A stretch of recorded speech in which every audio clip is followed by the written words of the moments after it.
Pagi itu aku berdiri di halaman rumah, kunci motor sudah di tangan, seragam kerja rapi menempel di badan. Belum sempat aku menyalakan mesin, sebuah kalimat meluncur pelan tapi menusuk perasaan, "Kenapa kamu tidak punya kendaraan sendiri untuk kerja?" Aku tersenyum, padahal hatiku bergetar. Aku tidak tahu, dari pagi sederhana itu, hidupku akan berubah dengan cara yang tak pernah aku bayangkan. Assalamualaikum sahabatku. Salam hangat untuk kalian semua. Sebelum kita mulai, tulis di kolom komentar dari kota mana kalian menyaksikan ini. Bagi yang like dan subscribe, semoga Allah mudahkan segala urusannya, dilapangkan rezekinya, sehatkan badan, dan dikabulkan semua hajat kalian. Amin ya robbal alamin. Mari kita simak cerita selengkapnya. Pagi itu, aku terbangun bahkan sebelum alarm ponselku berbunyi. Jam di dinding masih menunjukkan pukul 4 lewat sedikit. Rumah masih gelap, sunyi, hanya terdengar suara kipas angin yang berputar pelan. Aku menarik napas panjang, lalu duduk di tepi kasur tipis yang sudah kami gunakan sejak awal menikah. Di sebelahku, suamiku, Arga, masih terlelap. Wajahnya terlihat lelah, sisa dari hari-hari yang selalu ia jalani dengan pikiran penuh tanggung jawab. Aku menatapnya sejenak. Ada perasaan hangat bercampur sesak di dadaku. Aku ingin ia tidur lebih lama, tapi pagi tidak pernah menunggu siapapun, apalagi kami yang hidup menumpang di rumah orang tua Arga. Pelan-pelan aku bangkit, melipat selimut, lalu berjalan keluar kamar. Aku harus bergerak hati-hati. Di rumah ini, setiap langkah terasa seperti harus meminta izin pada lantai agar tidak berbunyi. Dapur berada di bagian belakang rumah, dan di sanalah rutinitasku dimulai setiap hari. Aku menyalakan lampu dapur. Cahaya kuning redup menyambutku, memperlihatkan perabotan lama yang sudah akrab dengan tanganku. Panci, wajan, piring-piring yang tersusun rapi. Semua sederhana, tapi cukup. Aku mulai menanak nasi, menuang air ke dalam panci dengan takaran yang sudah kuhafal di luar kepala. Sambil menunggu, aku menyiapkan lauk seadanya, tempe goreng dan sambal yang kubuat semalam. Saat itu, pikiranku melayang. Aku memikirkan pekerjaanku hari ini.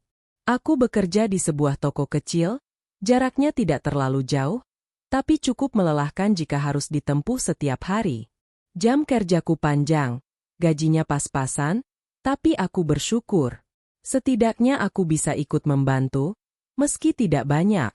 Aku mengaduk nasi yang mulai matang, lalu mematikan kompor. Pagi semakin terang. Dari jendela dapur, aku bisa melihat langit perlahan berubah warna. Biasanya, pemandangan itu membuatku tenang. Tapi pagi ini terasa berbeda. Ada sesuatu yang menekan perasaanku, entah firasat atau hanya kelelahan yang menumpuk. Tak lama kemudian, terdengar suara langkah dari arah ruang tengah. Mertuaku sudah bangun. Aku menyapa dengan sopan, seperti biasa. Ia membalas seperlunya. Aku tidak tersinggung.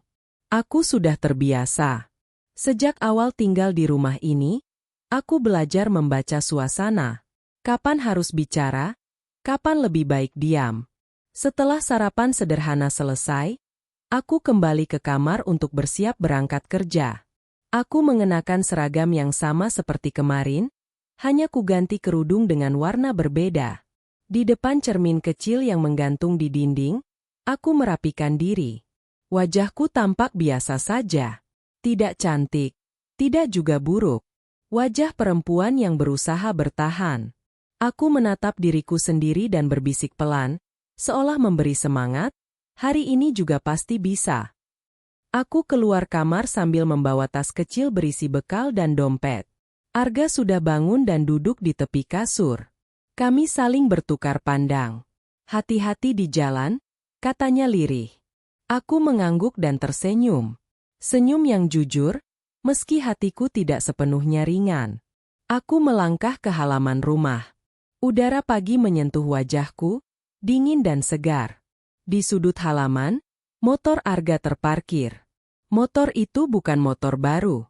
Warnanya sudah sedikit pudar, Suaranya kadang tidak stabil, tapi motor itu adalah penolong kami. Dengannya, kami bisa berbagi perjalanan, berbagi biaya, berbagi beban. Aku mengambil kunci dari dalam tas dan mendekati motor. Saat itulah suara itu terdengar. Kenapa kamu tidak membawa kendaraan sendiri untuk kerja? Kalimat itu diucapkan dengan nada datar, tanpa emosi berlebih. Tapi justru karena itu, rasanya menghantam lebih keras. Aku menoleh perlahan. Mertuaku berdiri di teras, tangan menyilang di depan dada, wajahnya tenang seperti sedang bertanya tentang cuaca. Aku terdiam beberapa detik. Kata-kata itu berputar di kepalaku. Kendaraan sendiri. Seolah-olah memiliki kendaraan pribadi adalah syarat untuk dianggap pantas bekerja, pantas tinggal di rumah ini, pantas disebut dewasa. Aku menelan ludah. Bibirku terasa kering. Ada banyak jawaban yang ingin keluar dari mulutku. Tentang kondisi kami. Tentang perjuangan kami. Tentang mimpi-mimpi kecil yang sedang kami susun pelan-pelan. Tapi semua itu tertahan di dada. Aku akhirnya hanya tersenyum tipis dan menjawab singkat. Motornya dipakai bergantian, Bu. Tidak ada balasan. Tidak ada juga senyum. Mertuaku hanya mengangguk kecil, lalu masuk kembali ke dalam rumah. Seolah percakapan itu tidak penting. Seolah kalimat itu tidak meninggalkan apa-apa. Padahal bagiku, pagi itu terasa seperti diuji sejak langkah pertama. Aku menyalakan motor. Suaranya memecah keheningan halaman. Tanganku sedikit bergetar saat memegang setang. Aku menarik napas dalam-dalam, mencoba menenangkan diri. Aku tidak ingin berangkat kerja dengan hati yang berantakan. Tapi perasaan itu sulit diusir. Saat motor mulai berjalan, aku melihat bayanganku di kaca spion. Wajahku terlihat tegar, tapi mataku menyimpan sesuatu yang tidak bisa kusembunyikan sepenuhnya. Ada rasa kecil. Ada rasa minder. Ada juga tekad yang diam-diam tumbuh. Di jalan, pikiranku terus mengulang kalimat itu. Kenapa kamu tidak membawa kendaraan sendiri? Kalimat sederhana, tapi maknanya panjang. Aku tahu, di mata sebagian orang, kami memang belum apa-apa. Belum punya rumah. Belum punya kendaraan atas nama sendiri. Hidup masih menumpang. Bergantung. Tapi di balik semua itu, aku tahu satu hal, kami sedang berusaha. Motor terus melaju, melewati jalanan pagi yang mulai ramai. Orang-orang berangkat kerja dengan wajah masing-masing. Mungkin mereka juga membawa beban sendiri-sendiri. Aku bukan satu-satunya yang sedang berjuang. Aku memegang setang lebih erat. Dalam hati, aku berkata pada diriku sendiri, suatu hari nanti, aku tidak perlu menjelaskan apapun. Bukan untuk mereka, tapi untuk diriku sendiri. Pagi itu, aku sampai di tempat kerja tepat waktu. Aku memarkir motor, melepas helm, dan menatap langit sebentar sebelum masuk. Aku tidak tahu apa yang akan terjadi setelah hari ini. Aku hanya tahu, pagi sederhana itu telah meninggalkan luka kecil sekaligus tekad besar. Dan tanpa kusadari, dari pagi itulah, perjalanan hidupku benar-benar dimulai. Sejak hari pernikahan itu, hidupku berubah arah.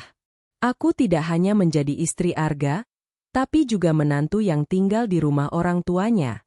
Rumah ini cukup besar, selalu ramai oleh aktivitas, suara televisi, langkah kaki, dan rutinitas yang terus berulang. Namun entah kenapa, di tengah keramaian itu, seringkali aku merasa sendirian. Awal tinggal di sini, aku membawa koper kecil dan harapan yang tidak kalah kecil. Aku bilang pada diriku sendiri, ini hanya sementara. Sampai kami punya cukup tabungan. Sampai Arga mendapatkan pekerjaan yang lebih baik. Sampai kami bisa hidup mandiri. Kata, sampai, itu menjadi penyangga kesabaranku. Setiap pagi, aku bangun lebih dulu. Bukan karena diminta, tapi karena merasa itu kewajibanku. Aku menyiapkan sarapan, menyapu halaman, mencuci piring yang entah kenapa selalu ada walau belum dipakai. Aku ingin menunjukkan bahwa aku bukan hanya numpang tinggal. Aku ingin dianggap berguna. Namun rupanya, usaha tidak selalu langsung dibalas dengan pengertian. Di rumah ini, aku belajar bahwa diam seringkali lebih aman daripada menjelaskan. Ada kalanya aku ingin bercerita tentang lelahku bekerja seharian, tentang punggungku yang pegal, tentang mimpi kecilku punya rumah sederhana dengan dapur sendiri. Tapi kata-kata itu selalu berhenti di ujung lidah. Aku takut salah bicara. Takut dianggap mengeluh. Takut dicap tidak tahu diri. Mertuaku adalah perempuan yang terbiasa hidup cukup. Ia tidak pernah kekurangan, dan mungkin karena itu, ia sulit memahami hidup yang harus dihitung dari akhir bulan ke akhir bulan. Ia sering berbicara tentang kemandirian, tentang kesiapan, tentang bagaimana seharusnya orang dewasa hidup. Kalimat-kalimat itu tidak salah. Hanya saja, saat diarahkan padaku, rasanya seperti cermin yang sengaja diletakkan terlalu dekat. Dulu, sebelum menikah, seharusnya sudah siap segalanya, katanya suatu sore sambil melipat baju. Aku mengangguk. Walau dalam hati bertanya, siap versi siapa? Arga sering berada di tengah. Ia anak, sekaligus suami. Aku tahu ia lelah. Ia tidak banyak bicara, tapi aku bisa melihat kegelisahan di matanya. Ia ingin membahagiakan semua orang, tapi tidak tahu harus memulai dari mana. Malam-malam kami di kamar sering diisi dengan obrolan pelan. Kami berbicara tentang rencana, tentang tabungan, tentang peluang kerja. Tidak ada yang mewah, hanya mimpi sederhana. Hidup tenang tanpa harus merasa kecil di rumah orang lain. Maaf ya, kita masih begini, kata Arga suatu malam.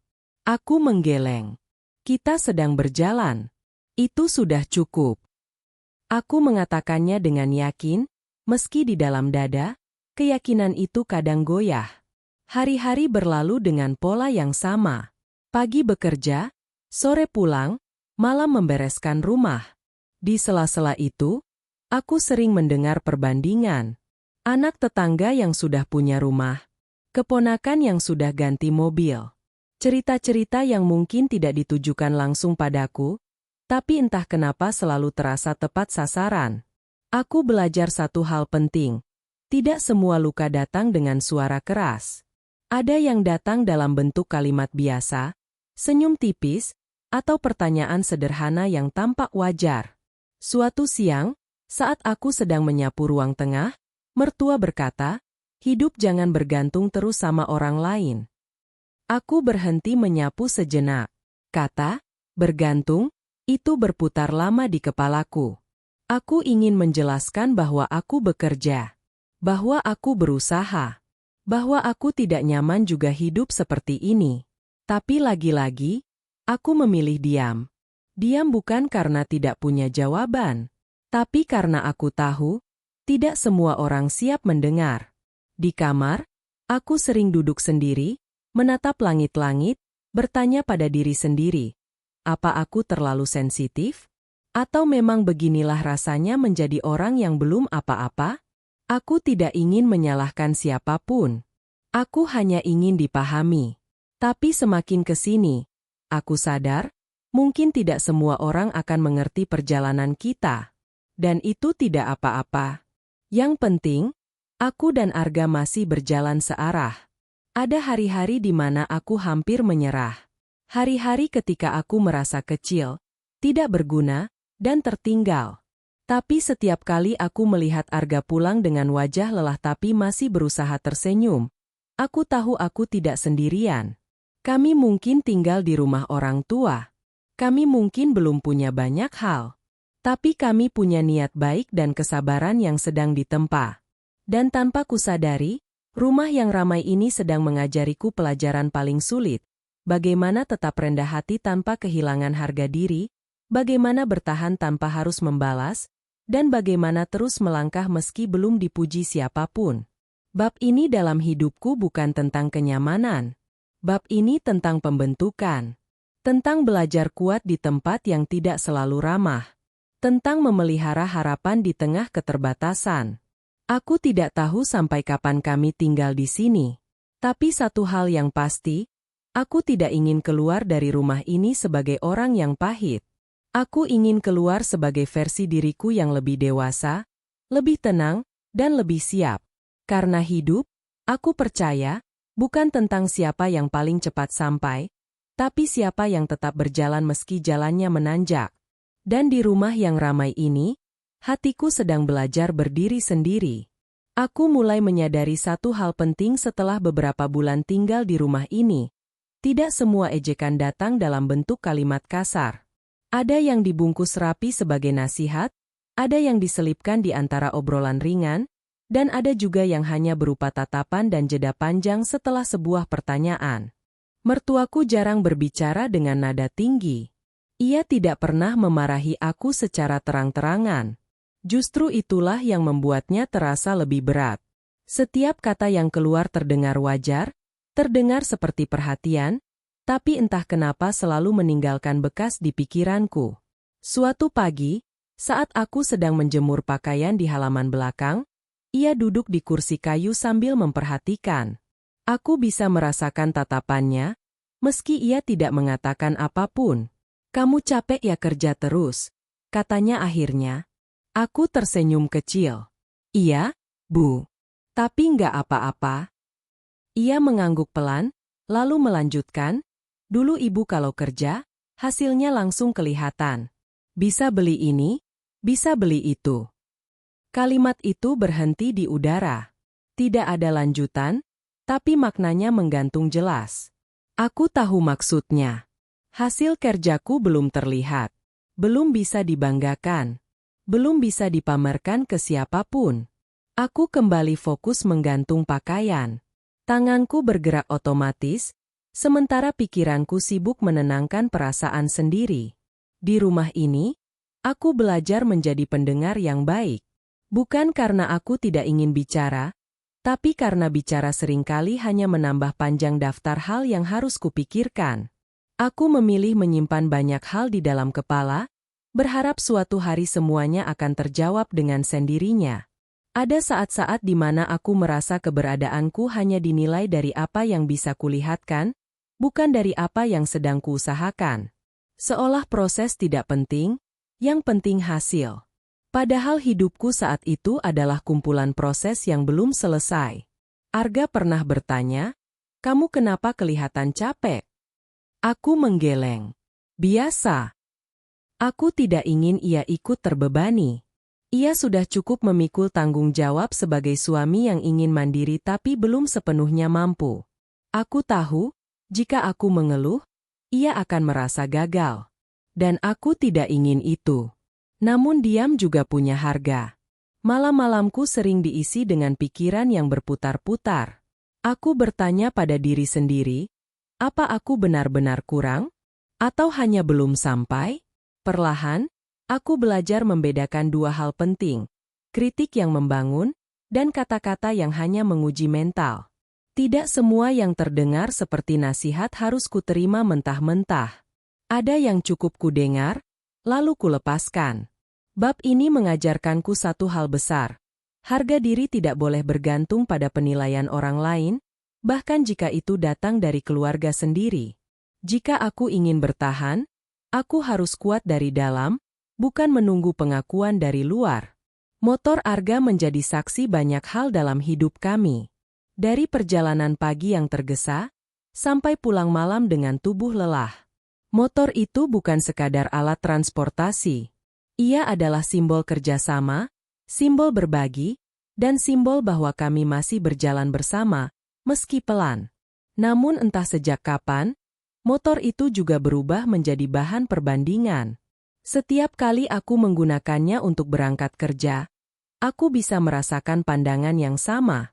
Bukan marah, bukan melarang, tapi mempertanyakan. Seolah-olah aku seharusnya sudah punya milikku sendiri. Padahal, aku dan Arga sudah sepakat. Kami ingin menabung dulu. Kami ingin membeli sesuatu bukan karena tuntutan, tapi karena kesiapan. Suatu sore, saat aku pulang kerja lebih cepat, mertua melihatku turun dari motor. "Kamu terus pakai motor Arga ya?" katanya. "Iya, Bu." Gantian? Jawabku singkat. Ia mengangguk, lalu berkata pelan, perempuan itu enaknya mandiri. Kalimat itu seperti cermin besar yang diletakkan tepat di depanku. Mandiri. Kata yang indah, tapi terasa berat jika hanya diucapkan tanpa melihat perjuangan di baliknya. Malam itu, aku duduk lama di kamar. Aku memandang motor dari jendela kecil. Untuk pertama kalinya, aku merasa malu. Bukan karena motornya, tapi karena aku membiarkan diriku merasa kecil. Aku bertanya pada diri sendiri, apakah aku salah karena berbagi? Apakah aku salah karena belum punya? Arga masuk ke kamar dan melihat wajahku yang murung. Kamu kenapa? Aku ragu, lalu akhirnya jujur. Aku capek merasa kurang. Ia duduk di sampingku. Kita belum selesai berproses. Jangan berhenti di tengah jalan hanya karena orang lain sudah sampai duluan. Kalimat itu tidak langsung membuatku kuat. Tapi ia menahan aku agar tidak jatuh lebih dalam. Aku menyadari sesuatu. Harga diriku tidak boleh ditentukan oleh benda yang kupunya. Jika aku menyerah pada rasa minder, aku akan kehilangan diriku sendiri sebelum benar-benar berjuang. Motor itu tetap kami pakai bergantian. Dan setiap kali aku menyalakannya, aku belajar satu hal kecil. Tidak semua perjalanan harus terlihat mewah untuk menjadi berarti. Tempat kerjaku tidak besar. Hanya toko sederhana di pinggir jalan, dengan rak-rak yang diisi barang kebutuhan harian. Tapi di sanalah aku merasa sedikit lebih bebas. Tidak ada yang menilai dari siapa orang tuaku, tidak ada yang membandingkan dari apa yang kupunya. Yang dinilai hanya satu. Apakah aku bekerja dengan baik atau tidak? Aku datang lebih pagi dari yang diminta. Aku belajar cepat, mencatat, memperhatikan. Aku ingin dipercaya. Aku ingin merasa berguna, bukan hanya di rumah, tapi juga di luar. Di sela waktu sepi, aku sering menghitung uang hasil kerja di kepalaku. Bukan untuk berhayal berlebihan, tapi untuk menyusun rencana kecil. Berapa yang bisa ditabung, berapa yang harus disisihkan. Aku tahu, jalanku tidak cepat. Tapi aku percaya, pelan bukan berarti berhenti. Kadang, saat melayani pelanggan, aku tersenyum sambil berkata dalam hati, aku sedang membangun masa depanku sedikit demi sedikit. Ada hari-hari berat? Tentu saja. Kaki pegal, kepala pusing, pikiran melayang. Tapi setiap kali aku ingat tujuanku, hidup mandiri, hidup tenang, lelah itu terasa lebih bisa diterima. Di tempat kerja ini, aku belajar bahwa perubahan tidak selalu datang dengan kejutan besar. Kadang ia datang lewat kebiasaan kecil yang dilakukan terus-menerus. Aku pulang ke rumah dengan tubuh lelah, tapi hati lebih kuat. Mungkin orang di rumah tidak melihat perjuanganku, tapi aku melihatnya. Dan itu cukup untuk hari itu. Hari itu sebenarnya berjalan biasa saja. Tidak ada tanda apapun yang membuatku bersiap untuk sebuah kabar besar. Pagi berlalu seperti hari-hari sebelumnya. Aku berangkat kerja, melayani pelanggan, mencatat barang, dan menahan lelah dengan senyum tipis. Bahkan saat sore menjelang, pikiranku masih dipenuhi hal-hal kecil. Belanja apa malam ini? Apakah gaji bulan depan cukup? Dan kapan kami bisa benar-benar hidup mandiri?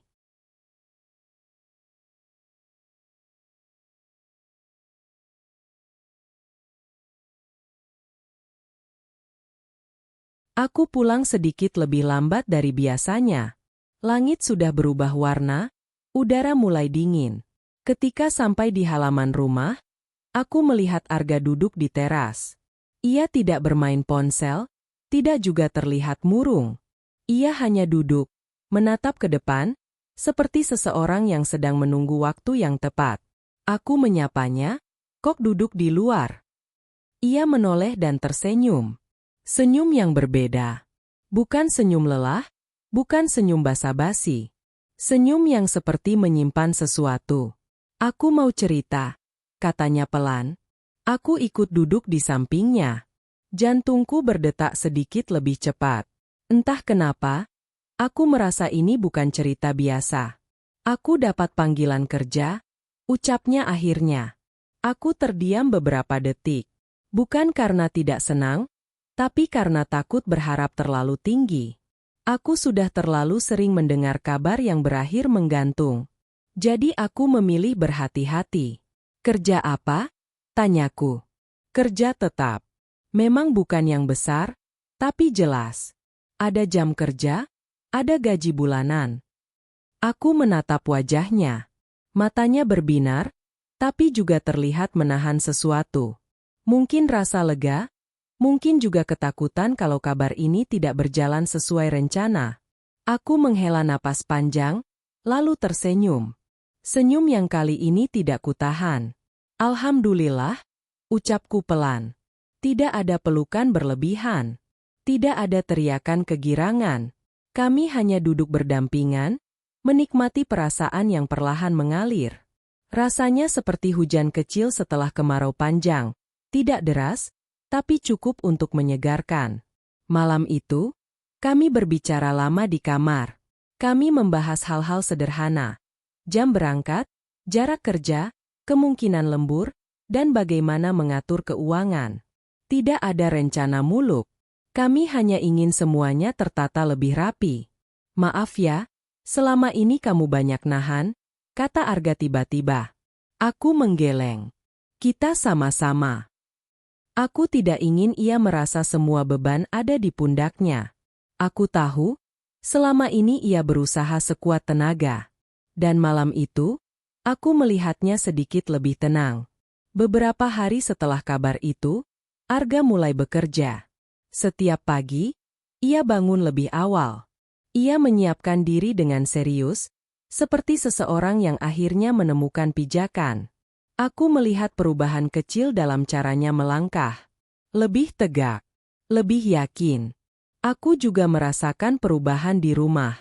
Bukan karena sikap orang lain yang langsung berbeda, tapi karena hatiku sendiri yang mulai lebih berani berharap. Aku tidak lagi sekadar bertahan. Aku mulai merencanakan. Suatu sore, Arga pulang dengan wajah lelah tapi senyum yang tidak hilang. Capek? Tanyaku. Iya, jawabnya, tapi capeknya beda. Aku paham. Capek karena bekerja untuk masa depan terasa berbeda dengan capek karena kebingungan. Di meja makan, kami makan bersama seperti biasa. Tidak ada yang istimewa. Lauknya masih sederhana. Tapi rasanya hangat. Seperti ada harapan baru yang ikut duduk bersama kami. Aku tahu, satu pekerjaan tidak serta-merta mengubah segalanya. Kami masih tinggal di rumah mertua. Kami masih harus berhemat. Kami masih akan menghadapi komentar dan perbandingan.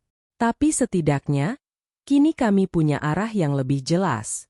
Di dalam hati, aku berjanji pada diriku sendiri.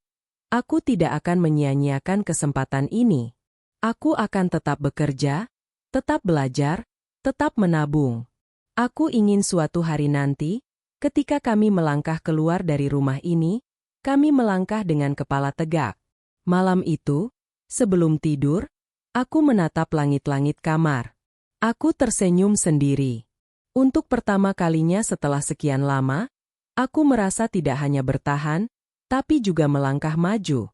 Kejutan itu datang tanpa pesta, tanpa sorotan. Tapi dampaknya besar. Ia tidak mengubah hidup kami dalam semalam, tapi ia mengubah cara kami memandang hari esok. Dan dari kejutan sederhana itulah, aku mulai percaya. Harapan tidak selalu datang dengan suara keras. Kadang ia datang pelan, mengetuk hati, dan meminta kita untuk siap menjaganya. Aku sempat berpikir, setelah Arga mendapatkan pekerjaan tetap, semuanya akan terasa lebih ringan. Setidaknya di rumah. Setidaknya di hatiku. Tapi hidup ternyata tidak sesederhana itu. Perubahan memang datang, namun ujian tidak serta-merta berhenti. Ia hanya berganti bentuk. Hari-hari pertama Arga bekerja dipenuhi penyesuaian. Ia pulang lebih malam, tubuhnya lebih lelah, dan pikirannya sering terbawa ke kamar. Aku memahami itu. Aku memilih menjadi tempat pulangnya, bukan tempat bertambahnya beban. Aku menyiapkan makan malam seadanya, menyeduhkan teh hangat, dan mendengarkan ceritanya tanpa banyak bertanya. Namun, di rumah ini, perubahan kecil sering mengundang perhatian. Suatu sore, saat aku sedang melipat pakaian di ruang tengah, mertua duduk tidak jauh dariku. Televisi menyala, tapi volumenya kecil. Seolah ia hanya ingin ada suara latar untuk percakapan yang akan datang. Sekarang Arga sudah kerja tetap. Ya? Katanya. Iya, Bu, jawabku. Ia mengangguk pelan. Berarti sebentar lagi sudah bisa mandiri. Kalimat itu terdengar seperti doa, tapi juga terasa seperti pengingat. Mandiri. Kata itu kembali datang. Kali ini bukan sebagai sindiran halus, melainkan sebagai target yang harus segera tercapai. Aku tersenyum. Kami sedang menyiapkan, Bu. Tidak ada balasan. Hanya anggukan kecil. Tapi sejak hari itu, aku merasa seolah waktu kami sedang dihitung. Seolah keberadaan kami di rumah ini kini punya tenggat yang tidak tertulis.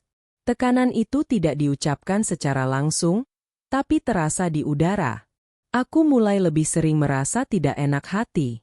Setiap suara piring, setiap langkah kaki, terasa seperti harus dijaga agar tidak mengganggu. Aku bekerja seperti biasa, bahkan lebih giat. Aku menabung lebih ketat. Aku menahan keinginan-keinginan kecil yang dulu masih bisa kutoleransi. Semua demi satu tujuan, cepat mandiri. Namun, semakin aku menekan diriku, semakin lelah rasanya. Suatu malam, aku duduk sendirian di kamar. Arga sudah tertidur. Aku menatap ponsel tanpa tujuan. Dadaku terasa penuh, seperti ada banyak hal yang ingin keluar, tapi tidak tahu harus kemana. Aku sadar, kesabaranku sedang diuji bukan oleh satu kejadian besar, melainkan oleh akumulasi hal-hal kecil yang terus menumpuk.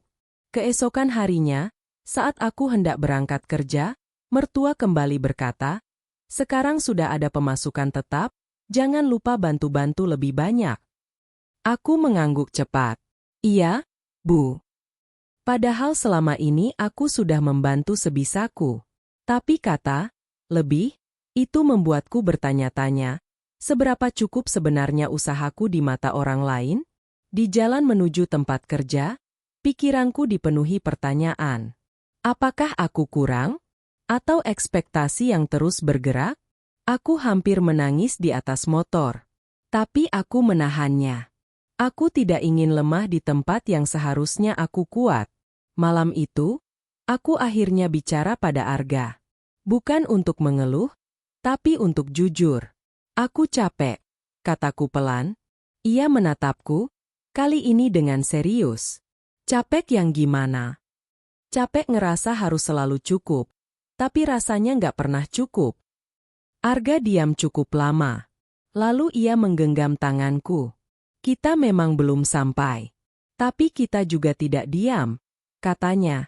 "Kalau hari ini berat, berarti kita sedang naik." Kalimat itu tidak menghapus lelahku, tapi menaruhnya di tempat yang lebih masuk akal. Aku tidak sendirian. Aku tidak berjuang sendirian.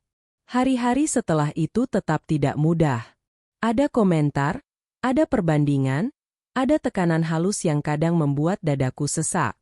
Tapi aku mulai mengubah caraku memandang semuanya. Aku berhenti berusaha menyenangkan semua orang. Aku mulai fokus pada apa yang bisa kukendalikan, bekerja dengan jujur, menabung dengan disiplin, menjaga hubunganku dengan Arga tetap hangat. Aku juga belajar satu hal penting. Kesabaran bukan berarti membiarkan diri terluka terus-menerus. Kesabaran juga tentang tahu kapan harus menguatkan diri, kapan harus bicara, dan kapan harus melepaskan perasaan yang tidak perlu. Di rumah ini, aku masih diuji. Mungkin besok, mungkin lusa. Tapi kini aku tidak lagi merasa sekecil dulu. Aku tahu kemana aku melangkah. Aku tahu apa yang sedang kami bangun. Dan untuk pertama kalinya, aku merasa kesabaranku bukan lagi beban, melainkan bekal. Perubahan itu tidak datang dengan suara keras. Tidak ada pengumuman, tidak ada sorak-sorai. Ia hadir seperti pagi yang pelan-pelan terang, Nyaris tak disadari, tapi ketika kita menoleh ke belakang, kita tahu, hari sudah benar-benar berganti. Sejak Arga bekerja tetap, ritme hidup kami berubah.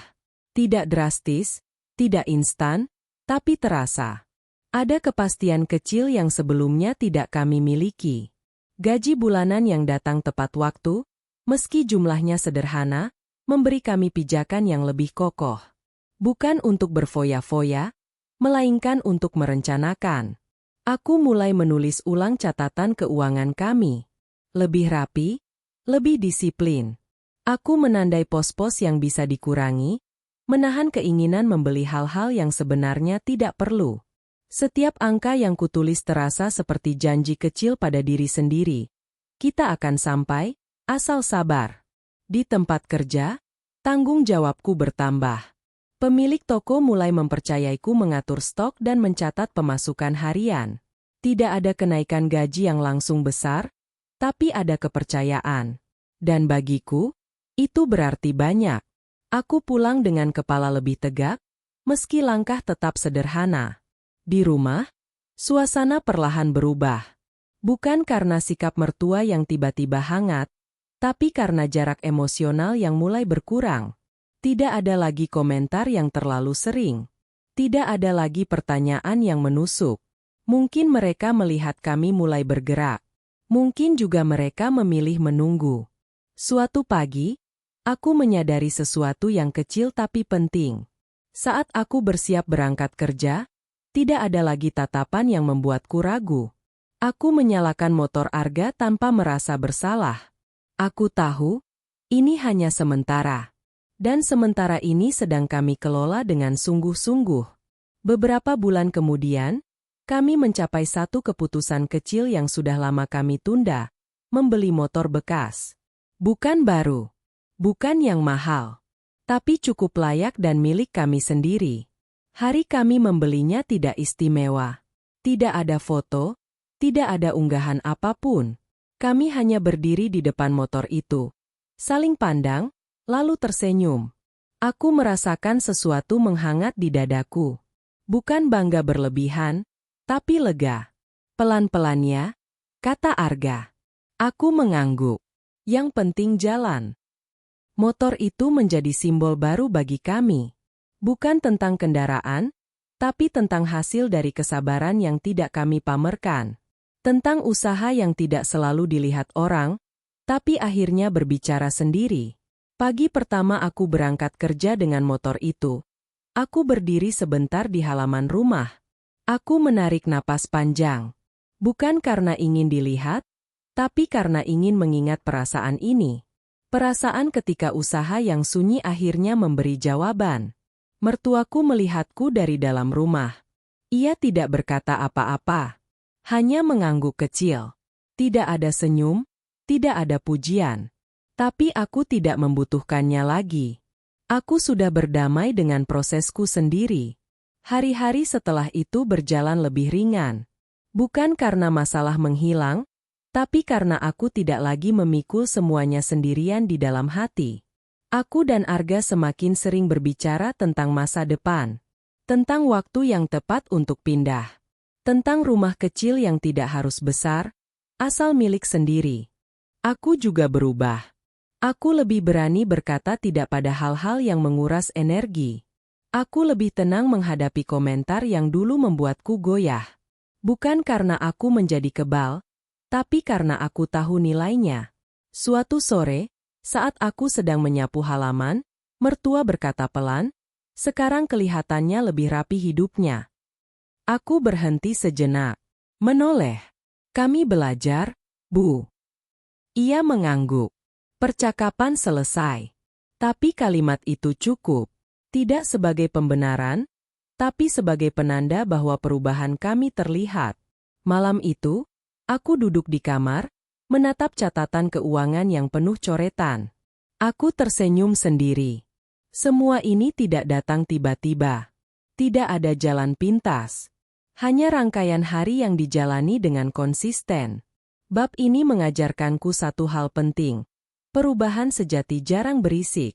Ia tumbuh diam-diam, menguatkan akar sebelum menunjukkan daun. Dan ketika waktunya tiba, ia tidak perlu diumumkan, ia akan terlihat dengan sendirinya. Aku tidak lagi terburu-buru ingin sampai. Aku menikmati perjalanan. Karena kini aku tahu, setiap langkah kecil yang jujur akan menemukan jalannya sendiri. Dan di titik ini, aku merasa siap. Bukan karena semuanya sudah sempurna, tapi karena aku tidak lagi takut melangkah ke depan. Aku pernah membayangkan pengakuan itu akan datang dengan kalimat panjang, dengan permintaan maaf, atau setidaknya penjelasan. Tapi kenyataannya jauh lebih sederhana, dan justru karena kesederhanaannya, terasa lebih dalam. Hari itu sore, cuaca mendung. Aku pulang kerja dengan tubuh lelah, tapi langkahku ringan. Sejak kami memiliki motor sendiri, ritme hidupku terasa lebih tertata.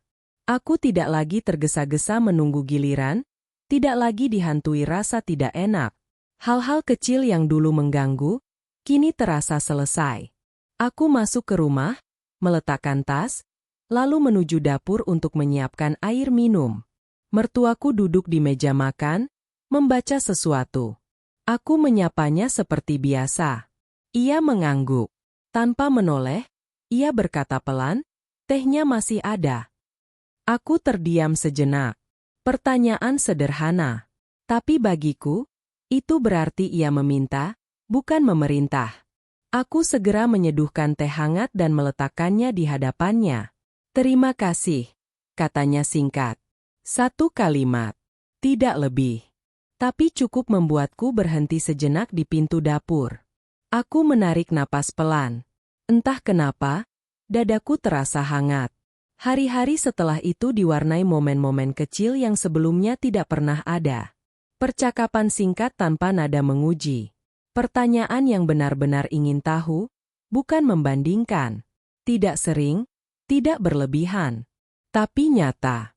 Suatu pagi, saat aku bersiap berangkat kerja, ia melihatku mengenakan seragam yang sudah lama kupakai. "Kamu rajin," katanya tiba-tiba. Aku menoleh. "Maksudnya, Bu?"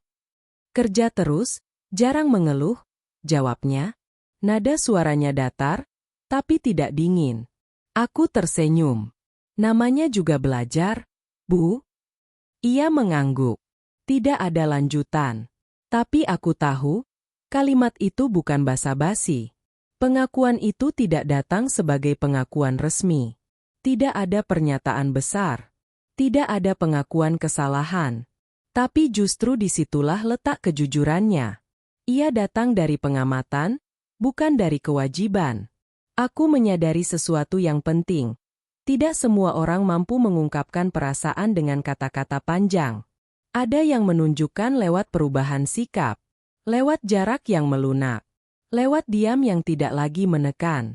Aku juga belajar memaafkan tanpa harus mendengar kata maaf. Bukan karena aku kalah, tapi karena aku ingin damai.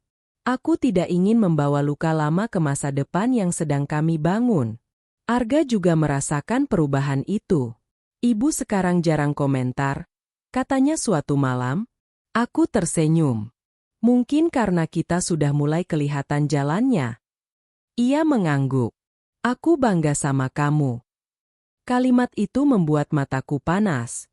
Bukan karena sedih, tapi karena akhirnya aku merasa dilihat oleh orang yang paling penting dalam hidupku. Malam itu, aku duduk sendirian di kamar. Aku membuka kembali catatan lama di ponsel, daftar pengeluaran, rencana kecil, target sederhana. Aku tersenyum melihat betapa jauhnya kami melangkah dari titik awal. Tidak jauh secara jarak, tapi jauh secara mental. Aku teringat pagi-pagi dulu, saat aku menahan air mata di atas motor. Saat aku merasa kecil hanya karena belum punya apa-apa. Kini, aku sadar, aku tidak pernah benar-benar miskin. Aku hanya sedang tumbuh. Pengakuan yang paling penting bukan datang dari orang lain, tapi dari diriku sendiri. Pengakuan bahwa aku sudah berusaha sebaik mungkin. Bahwa aku bertahan tanpa mengeraskan hati. Bahwa aku tidak membalas luka dengan kebencian. Suatu sore, mertua berkata, "Nanti kalau sudah pindah, Jangan lupa main. Aku terdiam. Iya, Bu. Kalimat itu sederhana, tapi maknanya besar. Ia mengakui bahwa kami akan pergi, bukan sebagai orang yang diusir, tapi sebagai keluarga yang siap mandiri. Bab ini mengajarkanku pelajaran yang lembut tapi kuat. Pengakuan tidak selalu datang dalam bentuk yang kita harapkan. Kadang ia hadir diam-diam, setelah kita berhenti menuntut dan mulai fokus bertumbuh. Dan saat itu terjadi, kita akan menyadari, kita tidak lagi membutuhkan pengakuan untuk merasa cukup. Kita sudah sampai pada titik di mana hati kita tenang, dan langkah kita mantap. Aku menutup hari itu dengan senyum kecil. Tidak lebar, tapi utuh. Aku tidak pernah membayangkan akhir dari perjalanan ini akan terasa setenang ini. Tidak ada ledakan emosi. Tidak ada kata perpisahan yang dramatis. Hanya kesadaran pelan bahwa aku sudah bukan orang yang sama seperti dulu. Pagi itu, aku bangun dengan perasaan yang berbeda. Jam dinding menunjukkan waktu yang sama seperti hari-hari sebelumnya, tapi dadaku terasa lebih lapang. Aku duduk di tepi kasur, memandang kamar kecil yang selama ini menjadi saksi banyak air mata yang tidak pernah jatuh. Disinilah aku belajar menahan, memahami, dan menguatkan diri, tanpa banyak suara. Arga masih terlelap. Aku menatap wajahnya lama. Wajah yang dulu selalu terlihat gelisah, kini lebih tenang. Bukan karena semua masalah selesai, tapi karena ia tahu kemana arah langkahnya. Aku tersenyum kecil. Kami tidak menjadi kaya. Kami tidak tiba-tiba punya segalanya. Tapi kami menjadi utuh. Aku keluar kamar dan berjalan ke dapur. Seperti biasa, aku menyiapkan sarapan sederhana. Bedanya, pagi ini aku melakukannya tanpa rasa terpaksa. Tanpa beban di pundak. Aku tidak lagi merasa harus membuktikan apapun. Aku melakukannya karena aku ingin, bukan karena aku takut dinilai. Mertuaku keluar dari kamar dan menyapaku singkat. Aku membalas dengan senyum yang tulus. Tidak ada jarak canggung, tidak juga kehangatan berlebihan. Hanya hubungan yang akhirnya menemukan titik seimbang. Aku menyadari satu hal. Waktu adalah guru yang tidak banyak bicara, tapi sangat tegas. Ia tidak memihak siapapun. Ia hanya menunjukkan hasil dari apa yang kita lakukan berulang-ulang. Hari itu, aku dan Arga mulai membereskan barang-barang kecil kami. Tidak banyak. Beberapa tas, kardus berisi buku dan pakaian, serta kenangan yang tidak perlu dibawa karena sudah melekat di hati. Kami tidak pindah jauh. Hanya ke rumah kecil sewaan yang sederhana. Tapi bagi kami, itu adalah lompatan besar. Saat aku melipat pakaian, tanganku berhenti sejenak. Aku teringat masa-masa awal tinggal di rumah ini. Saat aku merasa canggung di setiap sudut. Saat aku merasa kecil hanya karena belum punya apa-apa.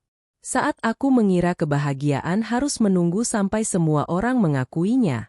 Kini aku tahu, aku keliru. Kebahagiaan tidak menunggu izin siapapun.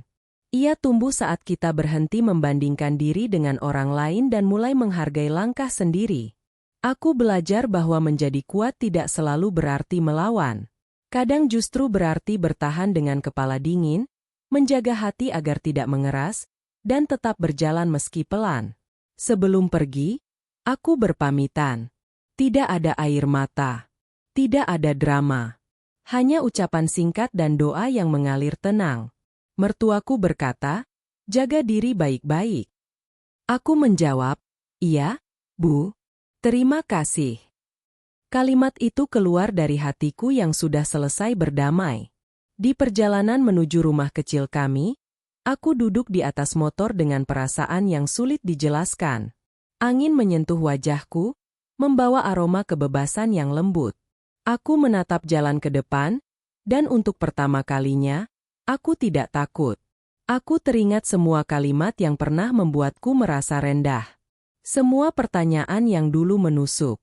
Semua perbandingan yang sempat membuatku ragu pada diri sendiri. Anehnya, semua itu kini terasa jauh. Bukan karena aku melupakannya, tapi karena aku sudah melampauinya. Aku sampai di rumah baru kami. Pintu sederhana, ruang tamu kecil, dapur mungil. Tidak mewah. Tapi saat aku melangkah masuk, aku merasa pulang. Bukan karena tempatnya, tapi karena aku hadir sebagai diriku yang utuh. Aku duduk di lantai, menatap dinding kosong, dan tersenyum lebar. Air mataku akhirnya jatuh, bukan karena sedih, tapi karena lega. Aku berhasil melewati fase hidup yang tidak semua orang kuat menjalaninya. Hidup menumpang tanpa kehilangan harga diri. Mendengar tanpa membalas. Bertahan tanpa mengeraskan hati. Aku belajar bahwa miskin bukan soal harta, tapi soal kehilangan harapan. Dan selama aku masih punya harapan, aku tidak pernah benar-benar miskin. Kini aku tahu, perjalanan hidup tidak perlu dibuktikan kepada semua orang. Cukup kepada diri sendiri. Cukup dengan konsistensi kecil yang jujur. Cukup dengan niat baik yang dijaga. Jika ada satu hal yang ingin kusampaikan pada siapapun yang sedang berada di titik terendah hidupnya, ini pesanku. Kamu tidak tertinggal. Kamu hanya sedang ditempa. Tidak semua orang akan mengerti prosesmu. Tidak semua orang akan menghargai perjuanganmu. Tapi itu tidak masalah. Yang terpenting, kamu tidak berhenti berjalan. Aku menutup bab ini dengan satu keyakinan yang kini tertanam kuat.